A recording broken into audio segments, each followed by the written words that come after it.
प्रभु के नाम की महिमा हो। आज फिर प्रभु का वचन मनन करने के लिए जो अवसर प्रभु हमारा जीवन में दे रहा है, इसके लिए मैं प्रभु का बहुत बहुत धन्यवाद करता हूँ। मुझे सुनने वाले सारे भाई बहनों को प्रभु यीशु के मधुर नाम से मेरा वंदन करता हूँ। आज हम प्रभु का वचन मनन करने में बहुत बड़ा आशीष प्राप्त करना। जब रोज प्रभु का वचन मनन करते हैं, परमेश्वर हमारा विषय में क्या चाहते हैं, प्रभु हमसे क्या कहना चाहते हैं, ये बातों को समझकर प्रभु में आगे बढ़ने के लिए, प्रभु का इच्छा पूरा करने के लिए एक एक दिन का जो वचन हम मनन करते हैं, उसी से हमें मौका मिल जाता है। आइए हम आज का मनन के लिए प्रभु का वचन से एक वचन पढ़ेंगे। रोमियो की पत्री 13 अध्याय उसका 8, 9, 10 आयत में हम पढ़कर आपको सुनाएंगे। आपस के प्रेम को छोड़ और किसी बात में किसी के कर्जदार ना हो, क्योंकि जो दूसरे से प्रेम रखता है उसी ने व्यवस्था पूरी की है। क्योंकि है कि व्यभिचार ना करना, हत्या ना करना, चोरी ना करना, लालच ना करना और इनको छोड़ और कोई भी आज्ञा हो तो सबका सारांश इस बात में पाया जाता है। अपने पड़ोसी से अपने समान प्रेम रख। प्रेम पड़ोसी की कुछ बुराई नहीं करता, इसलिए प्रेम रखना व्यवस्था को पूरा करना है। यहाँ हम आपस में प्रेम रखने के विषय में कुछ बात कहती है, तो हम इस बात को सही रीति से समझना है।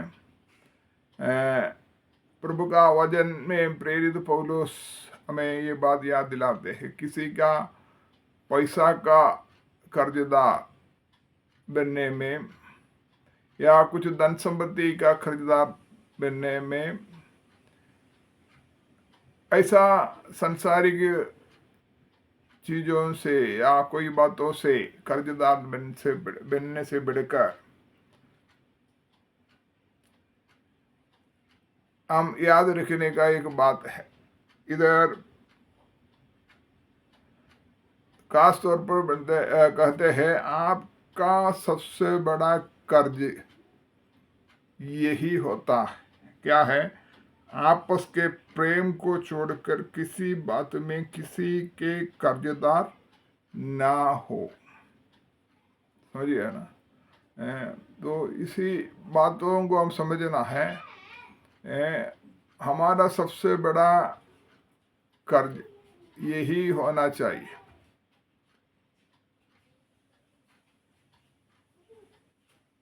इधर परमेश्वर का दास ये चाहते हैं, जो यीशु के चेले लोग, वो क्या करना चाहिए? प्रेम में आगे बढ़ना है, एक दूसरे से प्रेम रखना है। हमारा प्रभु यीशु मसीह जो आज्ञा देते हैं, उसी से चेले लोग आकर पूछा है सबसे बड़ी आज्ञा क्या है। तो वहाँ भी परमेश्वर से प्रेम रखना है, आपस में प्रेम रखना, ऐसे बात कहा हुआ। खास तौर पर प्रभु यीशु मसीह ने मैंने तुम्हें ऐसा एक आज्ञा दे रहा है करके कहा। यूहन्ना का सुसमाचार 13 अध्याय उसका 34 आयत, 15 अध्याय उसका 12 आयत। जब आप समय मिलेगा पढ़ना है।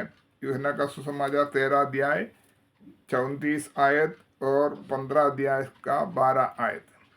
वहाँ हमें ऐसे देखने के लिए मौका मिलता है, आपस में प्रेम रखो, एक दूसरे से प्रेम रखने, यही आज्ञा मैं तुम्हें दे रहा। ऐसे प्रभु कहा। इसलिए इधर भी हम ऐसे पढ़ते हैं, आपस अपने पड़ोसी से अपने समान प्रेम रख। ऐसा एक बात इधर हम पढ़ते हैं, आप अपने पड़ोसी से अपने समान प्रेम रख। अपना भाइयों से बहनों से हम जैसे प्रेम रखते हैं, हम इस बात को सही रीति से समझ नहीं। इधर एक और बात कहते हैं, सही प्रेम रखने वाले क्या क्या नहीं करते। ये बात भी इधर लिखा हुआ है। ये बात भी हम समझना है। इसका 9वां आयत में लिखा है, क्योंकि है कि व्यभिचार ना करना, हत्या ना करना, चोरी ना करना, लालच ना करना, ऐसे कुछ बात यहाँ लिखा हुआ है। तो हम इस बात को समझना चाहिए, प्रभु का वजन से ये क्यों कहता है, तो हम क्या ऐसा नहीं करना है, इसका मतलब हम समझना चाहिए। एक है धार्मिक व्यवस्था का उल्लंघन नहीं करना है। 8 और 10 आयत हम पढ़ने के, रोमी 13 अध्याय इसका 8 और 10 आयत आप ध्यान से पढ़े तब समझ में आता है। धार्मिक व्यवस्था का उल्लंघन, जो असली प्रेम करने वाले लोग उसका उल्लंघन नहीं करते। दूसरी बात है, ऐसा पड़ोसी से अपने समान जो प्रेम रखते हैं। कोई भी व्यक्ति दूसरे का पत्नी को पसंद नहीं करे, मतलब उसी के पीछे नहीं रहेगा, उसी से प्यार करने के लिए, उसी को पाने के लिए कोशिश नहीं करेगा, मतलब व्यभिचार नहीं करना, ऐसा लिखा हुआ 9वां आयत में। तीसरी बात है, कोई भी स्त्री का पवित्रताई को कलंक करने का काम नहीं करेगा। सही प्यार करने वाला, आपस में सही प्रेम रखने वाला ऐसा कोई काम नहीं करते। और 14 बात है, हत्या नहीं करना, मतलब किसी का भी जान खत्म करने का या किसी को मार डालने का काम नहीं करते, ठीक है ना। और 5वां है, किसी से नफरत नहीं करता है, किसी से नफरत नहीं करता है, ठीक है ना। 6वां है, किसी का धन संपत्ति को छीन लेने का काम नहीं करेगा। सही प्यार करता है, सही प्रेम में आगे बढ़ते हैं, वो कभी भी किसी का धन संपत्ति छीन लेने का काम नहीं करेगा। ये उस 9 आयत में हम समझने के लिए मौका मिल जाता है।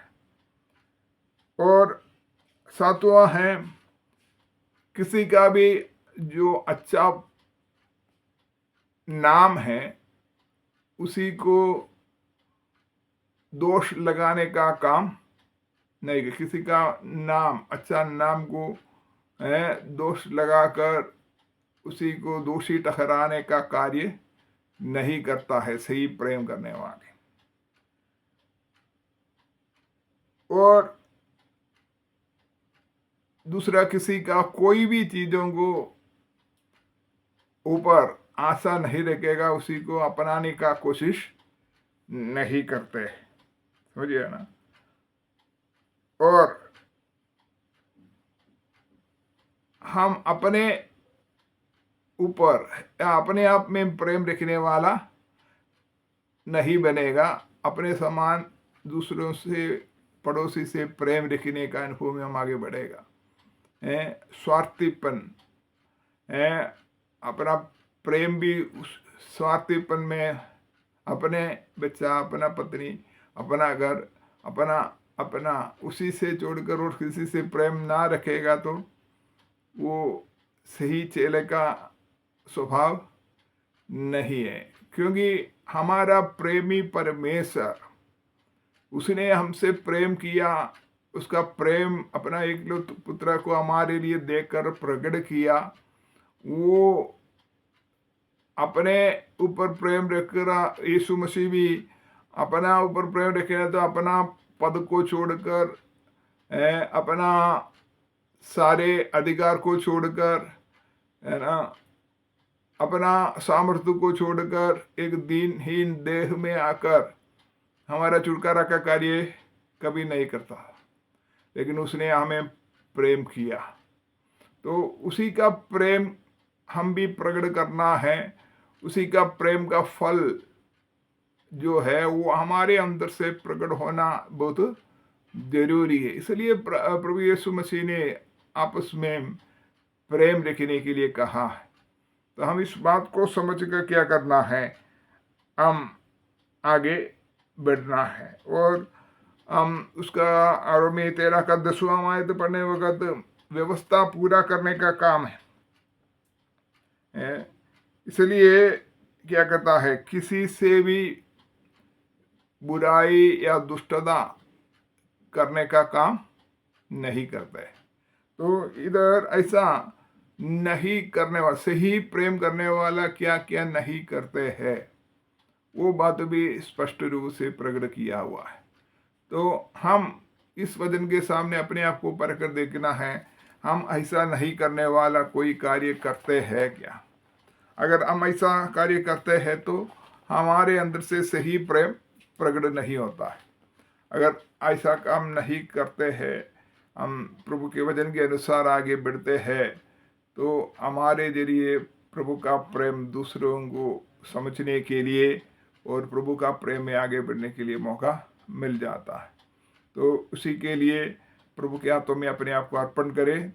ये वचन हमारे जीवन में बहुत बड़ा आशीष का कारण हो जाए। प्रभु आप सबको आशीष दे।